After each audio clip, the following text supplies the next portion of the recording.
This is Backpacker's Pantry Kung Pao chicken with rice, and we're taking it into our underground bunker to test its suitability for use in end-of-the-world conditions.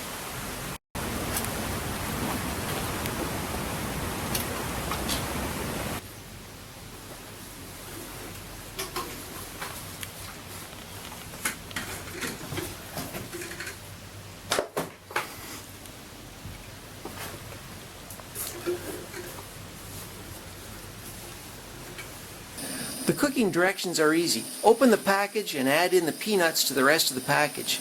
Then heat 2 cups of water and pour in the package. Then seal the package and shake the package. Wait 15 to 20 minutes. Then shake again and serve. Add the red peppers to your taste on your plate. Unfortunately, you will need a heat source like this stove to prepare the dish. Will you have a stove like this one with enough fuel at the end of the world? Maybe not. So there's the peanuts that came in the package. And it comes sealed. We just have to open it up and dump it in.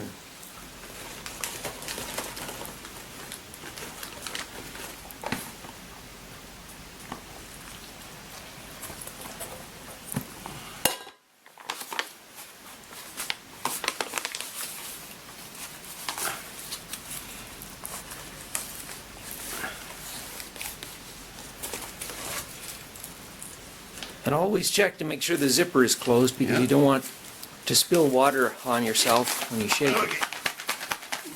That was easy, and now we wait.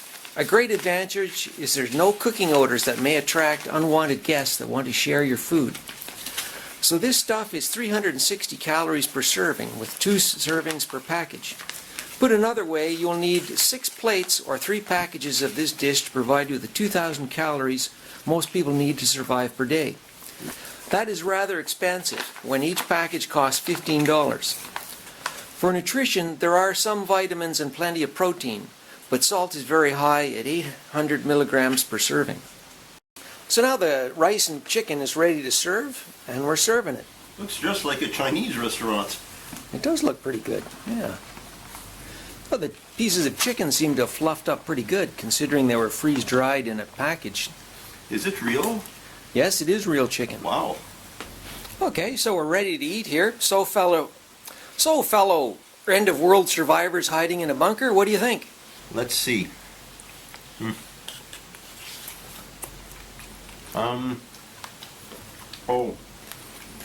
rice may not have soaked long enough because there's crunchiness, but hey, Yeah, the rice is kind of crunchy. if this is the end of the world, I'll go for that.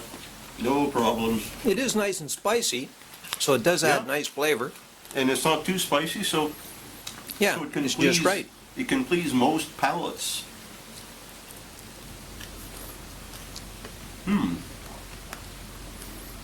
Well, at least 3 stars for this. Yep. Yep, it's spicy, but not too spicy. And there is a little bit of extra spice in that package down there, so if you wanted more, you could have it. That's for you. But I think I can pass on it. And I would have to say, having a warm meal on the end of the world like this would be a good thing to have.